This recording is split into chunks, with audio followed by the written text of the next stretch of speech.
Bom, olá a todos. Bom, gente, eu vim aqui fazer mais um vídeo agora em relação a um texto muito interessante, que é exatamente a comunicação com os mortos. Será que podemos falar com os mortos?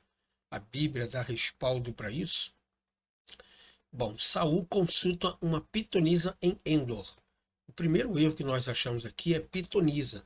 Pitonisa vem da palavra grega piton, que quer dizer adivinho, e veio da palavra hebraica or. Or quer dizer é, um mediador, uma feiticeira. Então, na verdade, aqui, ó, Saul consulta uma feiticeira em Endor. E aconteceu naqueles dias que, juntando os filisteus, os seus exércitos para a peleja, para fazer guerra contra os judeus, disse Aquis a Davi: Sabe de certo que comigo sairás ao arraial tu e os teus homens. Então disse Davi a Aquis: Assim saberás tu o que farás o teu servo. E disse Aquis a Davi: Por isso te terei por guarda da minha cabeça para sempre. E já Samuel era morto, e todo Israel tinha chorado e o tinha sepultado em Ramá. Tá? E que era a cidade. E Saul tinha desterrado os adivinhos e os encantadores, ou seja, tinha mandado embora. E ajuntaram-se os filisteus e vieram e acamparam-se em Sunem. E ajuntou-se Saul a todo Israel e se acamparam em Gilboá. E vendo Saul o arraial dos filisteus, ficou com medo e estremeceu muito o seu coração. E perguntou Saul ao Senhor, porém o Senhor não lhe respondeu, nem por sonhos, nem por Urim e nem pelos profetas. Então disse Saul aos seus criados: Buscai-me uma mulher que tem um espírito de feitiçaria. Tá vendo aqui, ó? Espírito de feitiçaria, tá? Que deixar bem claro aqui, ó. Não é uma pitonisa, não é uma mulher ali que vai é, é, adivinhar. É uma mulher que está ali para dizer exatamente o que vai acontecer no futuro, tá bom? Então aqui, infelizmente, ó, Saul consulta uma pitonisa, tá? E aqui ele está dizendo, me traga uma feiticeira, tá bom? Ó, aqui, ó, que tem um espírito de feitiçaria. Aqui já foi colocado pitonisa. Bom, o primeiro erro está aqui. Mas fica calmo aí que vai ter muito mais novidades aí. E tá, para que vá a ela e a consulte. E os seus criados lhe disseram: Eis que em Endor, que é uma cidade, há uma mulher que tem um espírito de adivinhar. Não é adivinhar aqui, ó. Aqui o texto aqui está errado. Bom? E Saul se disfarçou e vestiu outras vestes. Por que ele se disfarçou? Ele se disfarçou porque automaticamente ele mandou embora, né, expulsou os feiticeiros e os adivinhos. Então, se ele aparecesse ali, a mulher não ia o recebê-lo. Isso é óbvio, tá? No verso 8 diz assim: E Saul se disfarçou e vestiu outras vestes, e foi com ele, e com ele dois homens, e de noite vieram a mulher e disse: Peço-te que me adivinhes pelo espírito de feitiçaria e me faça subir a quem eu te disser. Então a mulher lhe disse: Eis aqui que tu sabes o que Saul fez, como tem destruído da terra os adivinhos e os encantadores. Porque, pois, me armas um laço, a minha vida, para que me faças matar? Então Saul lhe jurou pelo Senhor, dizendo: Vive o Senhor, que nenhum mal te sobrevirá por isso. A mulher então lhe disse: A quem te farei subir? E disse ele: Faça-me subir a Samuel. Vendo, pois, a mulher a Samuel, gritou em alta voz. E a mulher falou a Saul, dizendo: Por que me tens enganado? Pois tu mesmo és Saul. E o rei lhe disse: Não temas, porém, que é o que vês? O que você está vendo? Então a mulher disse a Saul: Vejo deuses que sobem da terra. Ele disse: Como é a sua figura? E disse ela: Vem subindo um homem ancião, está envolto numa capa. E entendendo Saul que era Samuel, inclinou-se com o rosto em terra e se prostrou. Samuel disse a Saul: Por que me inquietaste fazendo-me subir?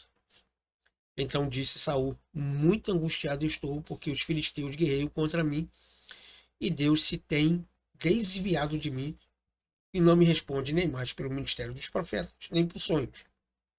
Por isso eu te chamei a ti, para que me faças saber o que hei de fazer.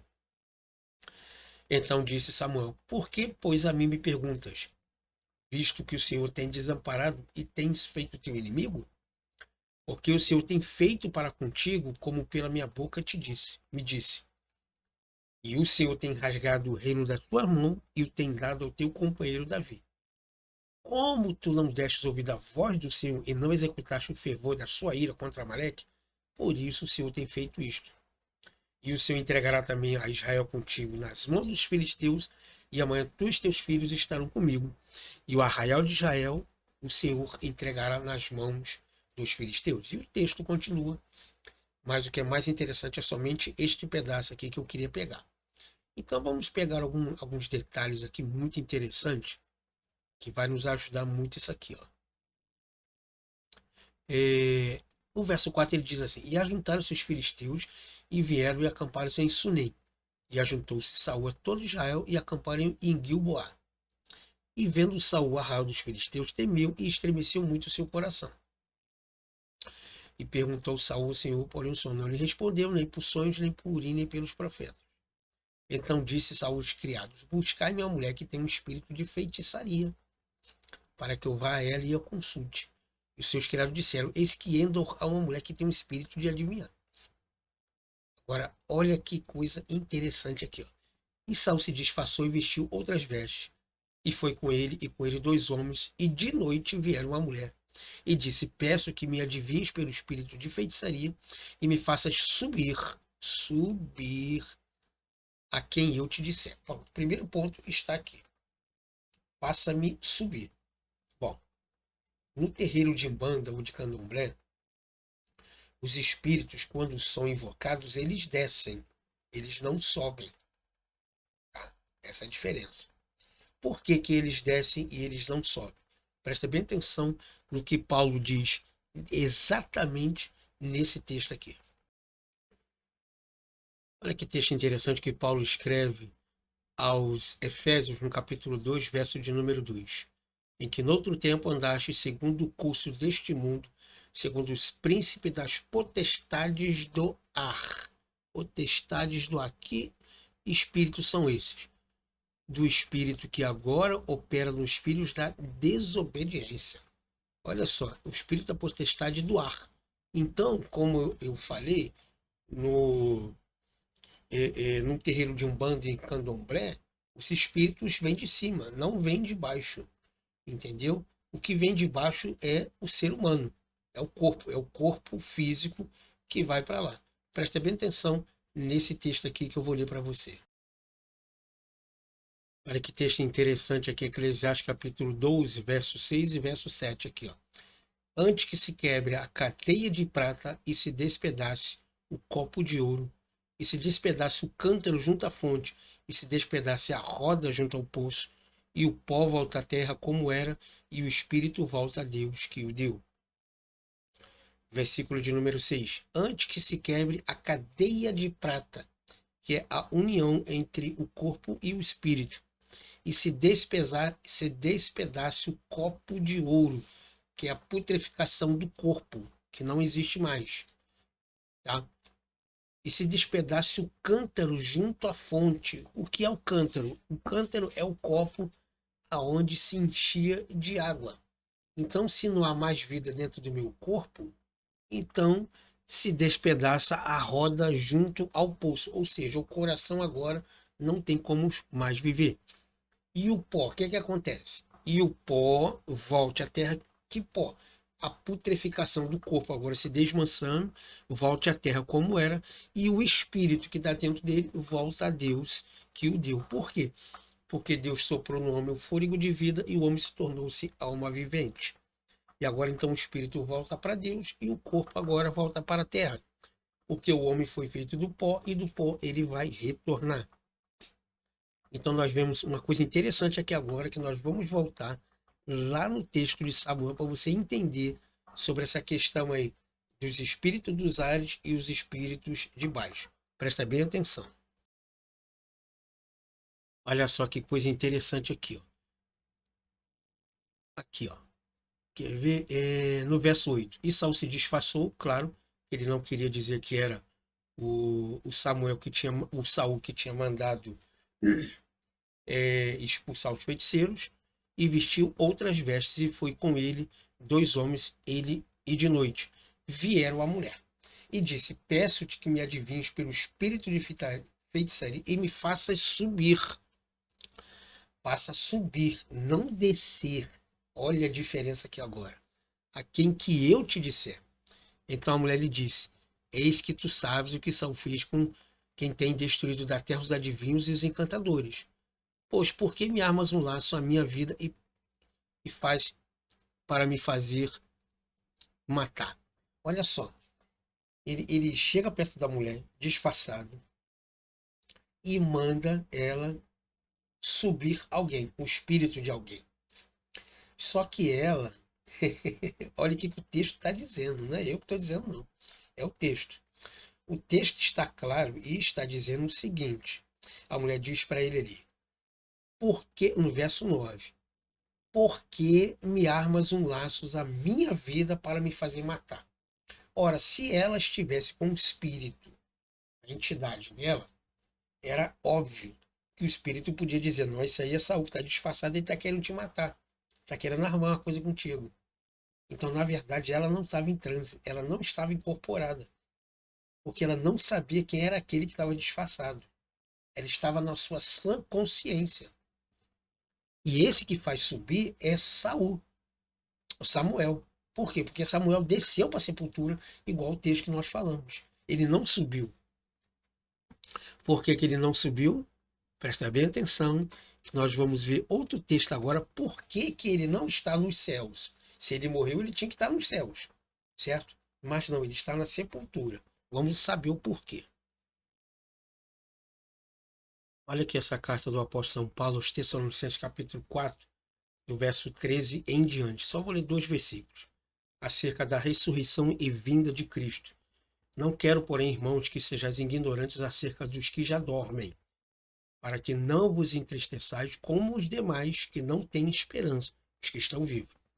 Porque se cremos que Jesus morreu e ressuscitou, assim também aos que em Jesus dormem, Deus os tornará a trazer com ele. Deus os tornará, ainda vai fazer ainda. Então, Cristo vem primeiro, depois os mortos, que são a primazia do Antigo Testamento, depois nós, o que ficarmos vivos. É o texto que está dizendo aqui. Então, Samuel, ele não poderia ressuscitar antes de Jesus, porque vem primeiro a Cristo, como Paulo vem dizendo aqui, ó, acerca dos que já dormes, para que não vos entristeçais como os demais que não têm esperança. Porque se cremos que Jesus morreu e ressuscitou, aqui, ó, assim também aos que em Jesus dormem, Deus os tornará a trazer com ele. Então, Samuel está na sepultura, esperando primeiro a ressurreição de Jesus, para depois vir a dele. E vou trazer um outro detalhe interessante que está em Samuel capítulo 28, para provar exatamente isso que eu estou falando para você. Presta bem atenção. Então, continuando aqui, vamos lá aqui, ó. Presta bem atenção aqui, ó. Vendo. Deixa eu pegar aqui um pouquinho mais para cima que é melhor, tá? E a mulher então lhe disse: A quem me farei subir? E ele disse: Faça-me subir a Samuel. Ó. Vai dizer subir, não descer. Vendo, pois, a mulher a Samuel, gritou em alta voz. E a mulher falou a Saul, dizendo: Por que me tens enganado? Pois tu és mesmo Saul. Então, por que que ela diz? Vendo, pois, a mulher Samuel, e gritou em alta voz e repreendeu a Saul. Porque os dois andavam juntos. Então ela entendeu que se aquele que estava no túmulo ali era Samuel levantando dentre os mortos, e eu vou provar que era o Samuel, não era um demônio, ela olha para Saul e diz: Esse aqui só pode ser Saul. Então ela diz: Por que, olha só, por que tem me enganado? Pois tu mesmo és Saul. E o rei lhe disse: Não temas, porém o que vês? Então Saul não estava vendo. Quem estava vendo era a mulher. Agora, para ter certeza de que era Samuel, ela tinha que descrever quem é que estava subindo ali, tá bom? Agora presta bem atenção. E o rei lhe disse: Não temas, porém, o que vês? Então a mulher disse a Saul: Vejo deuses que sobem da terra. Interessante.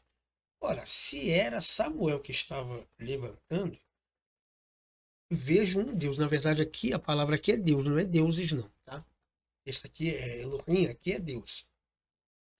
Mas por que vejo um Deus subindo da terra? Por que ela não falou eu vejo um rei subindo da terra, um profeta subindo da terra? Por que ela fala rei? Olha bem esse texto aqui que eu vou trazer para você, que você vai entender o porquê que o profeta, na época dele, era considerado como um Deus. Presta bem atenção nesse texto aqui. Olha que interessante esse texto aqui de Salmos, ó, Salmos 82, 6. Eu disse, vós sois deuses, e vós outros sois todos os filhos do Altíssimo. Vós quem que são deuses? Os profetas.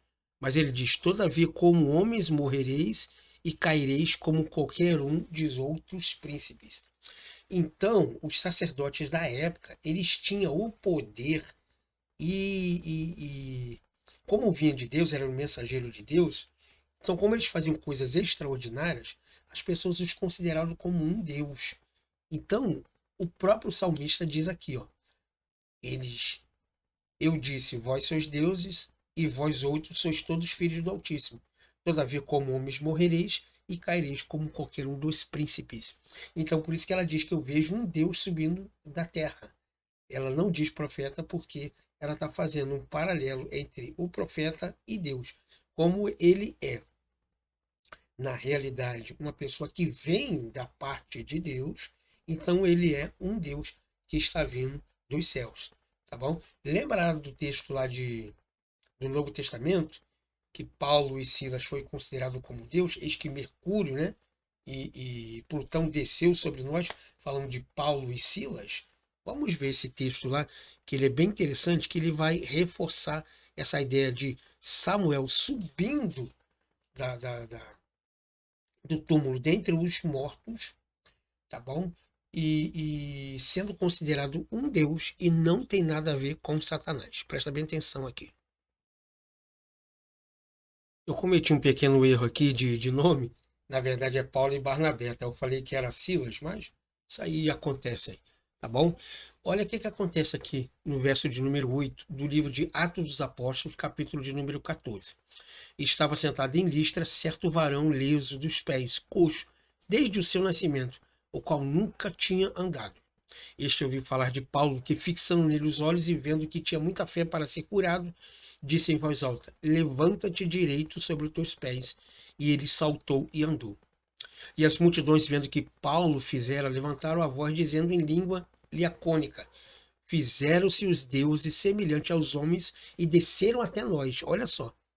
Chamaram Júpiter a Barnabé e Mercúrio a Paulo, porque este era o que falava. E o sacerdote de Júpiter, cujo templo estava em frente da cidade, trazendo para a entrada da porta touros e grinaldas, queria com a multidão sacrificar-lhes. Então eles achavam que Paulo e Barnabé, pelo fato de ter curado aquele homem, acharam que Júpiter e Mercúrio desceu como deuses, né, se manifestando através dos homens ali e fez aquele milagre. E aí o texto diz aqui que eles trouxeram touros, né, cobertos de grinaldas ali para fazer sacrifícios diante de Paulo e Barnabé, né, pensando que eram os deuses Mercúrio e Mercúrio e deixa eu ver aqui, a cabeça hoje não está muito boa não. Mercúrio e Júpiter, tá? Então, quando ela diz ali, veja um Deus subindo da terra, que os profetas, na antiguidade, pela ignorância deles, achavam que os deuses desciam sobre eles. Tá bom? No livro também, se eu não me falha a memória, de Daniel, né, dos jovens que são colocados na fornalha, o próprio Nabucodonosor diz que vejo um semelhante ao filho dos deuses, né, que veio salvar então ali os três que foram jogados na fornalha. Então o texto ali está bem claro dizer ali que Samuel era o próprio Samuel que estava subindo. Não, o texto, em nenhum momento, até o texto em português, em nenhum momento está dizendo ali que era o próprio Satanás. Estou mostrando textos ali e vou trazer mais evidências ainda numa segunda postagem dessa daqui para lhe mostrar que realmente era Samuel, que estava subindo dentre os mortos e não tem nada a ver com Satanás. Para o vídeo não ficar muito grande, eu vou passar para uma outra gravação e nós vamos então passar para a parte 2 deste, é, desse estudo, né, para tirarmos essa concepção. Será que eu posso conversar com os mortos ou não? Será que os mortos estão aqui ou já estão no céu? Ah, minha mãe morreu, mas ela agora está no seio do Senhor. Será que isso é verdade mesmo? Bom, assista a segunda parte, eu falarei um pouco mais sobre isso aí. E se prepara que você vai se surpreender com as explicações dos textos bíblicos, fazendo análise de discurso, e você vai entender o que eu estou querendo dizer.